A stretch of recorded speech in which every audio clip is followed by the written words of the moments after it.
Hello, everyone. So, this is the Daily Collegian Freelance Advice Podcast brought to you by the Daily Collegian's opinion staff. So, we're both columnists, and my name is Kit Schroder. My name's Castronuovo.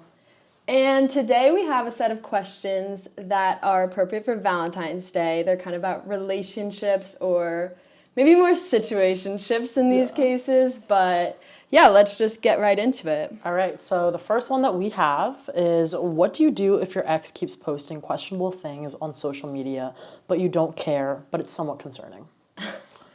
That is a hefty question. So I think this really depends. I think if it's a recent ex, then obviously they're doing it to get your attention. So if you don't care, I would say just mute the person. If this is on Instagram, just mute them. Goodbye. If it's not a far away ex, but one from way in the past, honestly, I think it's somebody else's problem now, you know? If it's really that concerning that you think they're going to harm somebody or themselves, call 911, professional advice on that one. But besides that, ignore it. Who cares? Okay. He's in the past for a reason. All right, so my take on this question is, I feel like I have a couple thoughts when it comes to this. So I think just my first question is, what does questionable necessarily mean? I don't know, if it's just if he's posting about something mental health, or if he's posting just weird memes, I think it depends on what the questionable stuff is.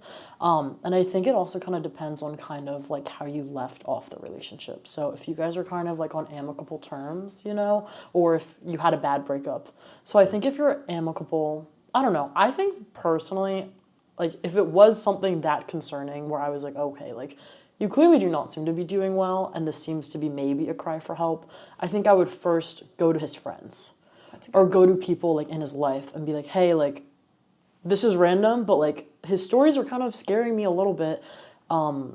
Is he doing okay?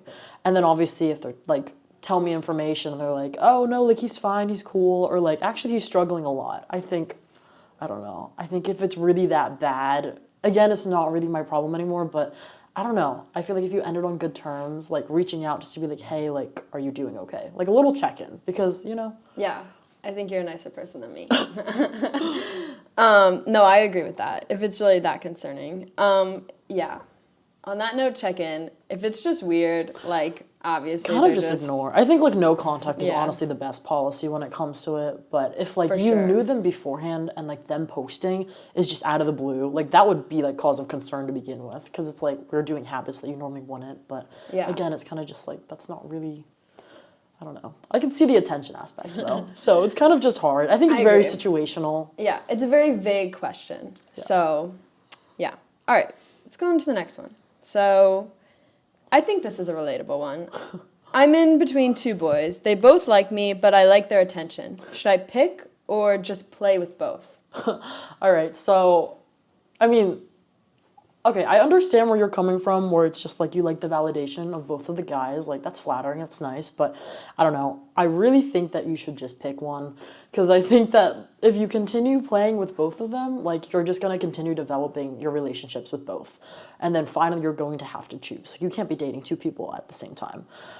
So I think just spare yourself the potential end of both of the relationships by just being all right, well, which one do I see myself clicking with better? Or, I don't know, which one is just someone that I don't know, have a better time with.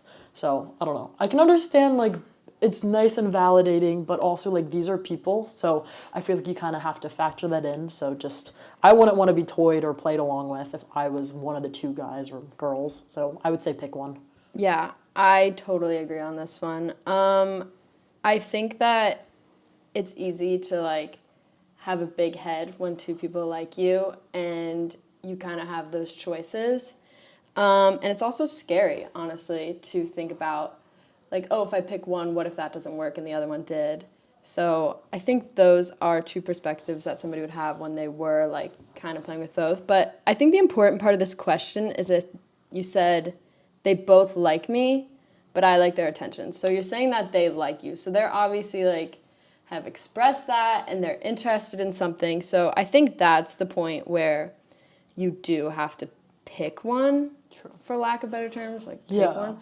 But let's say this person wasn't interested in anything more than just like talking or whatever, then you don't owe anyone more commitment. But like you said, people are just human. Like I don't know. I think that you should pick one for sure. Yeah. Like, it's not worth ruining your reputation or like anything over that. So for sure. Because also I feel like just, I don't know, karma, like if they so happen to know each other, or if so, like people know who you might be talking to, like if they both find out, like that's just such an awkward situation too. So spare yourself not losing two guys' attention and just like stick to one. And then you might be left with no one. Here's a good solution maybe. It's a classic saying. If you really like the first one, then you wouldn't have like found the second one, you know? Mm-hmm. So maybe go with the second one if you want a really specific solution to that question. But yeah. Okay. All right. So the third question we have is how to deal with thirsting over men all the time. Oh my gosh. Okay.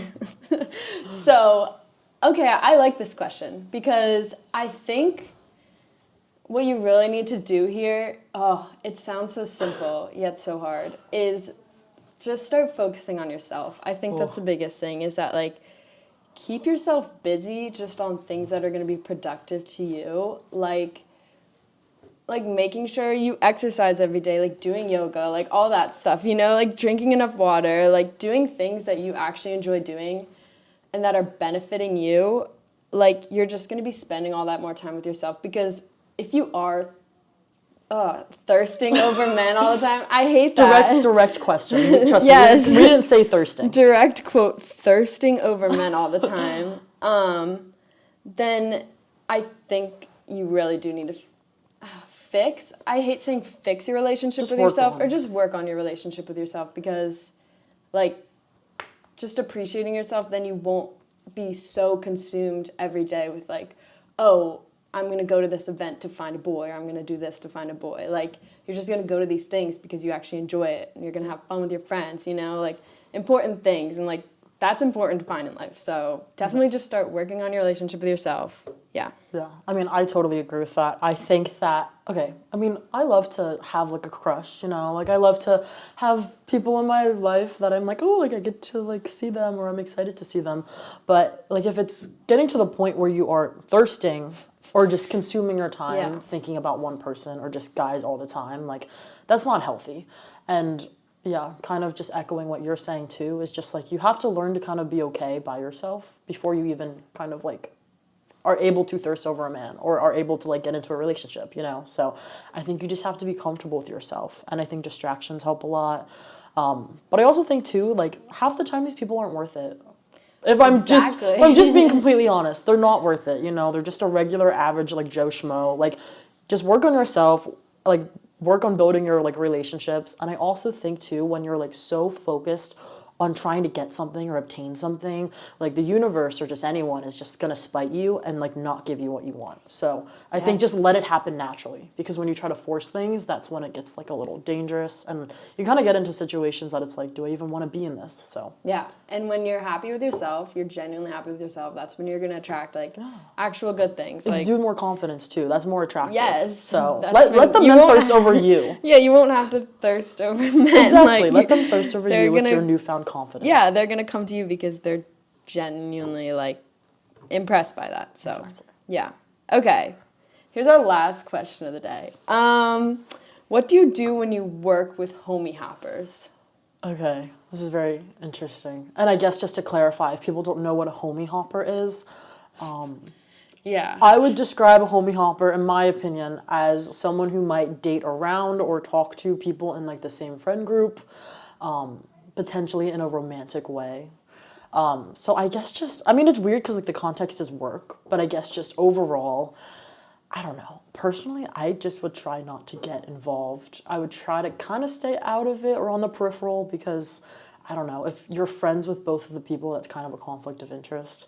And I also think that like, I don't know, kind of steering clear a little bit. I mean, I'm always like intrigued with work drama, but I just think that there's it could potentially end up in a very bad, I don't know, could potentially end up very poorly. So, yeah. I agree. What do you think? I like what you said. I think once again, this is like a super vague question. Like, are you being homie hopped, or are you just observing? Or the are you homie hop? homie hopping? Or are you homie hopping? I don't think know. that there's a lot of things, and I think I like what you said. Like, it's easy to be intrigued by work drama. I love it. Because, yeah, same. I love it. I eat it up. But not when it's my drama. I'll admit it. But I think that's just because work can be so boring, and it's, like, such a huge part of your life. But, like, oh, God, just don't. Like, it's just going to ruin things. Yeah. Because you could ruin your Yes. relationships with these people, too, if you, like, take a Yes. side or something. If you're observing, just don't get involved. Like not mind your own business, but just like it's so hard. If you're observing, just like don't even talk about it, because everything gets back to the person. You know, like it's just not worth it. If you're being homie hopped, just I don't even know. I've never That's been really homie tough. hopped. I haven't either. But I would say just stop if it's a continual thing. Kind of just take yourself out of that situation at that point. Because, I mean, if someone's willing to treat you like that, I feel like that's already a clear sign that, like, take them out of your life. But also, like, the person that is willing to be, like,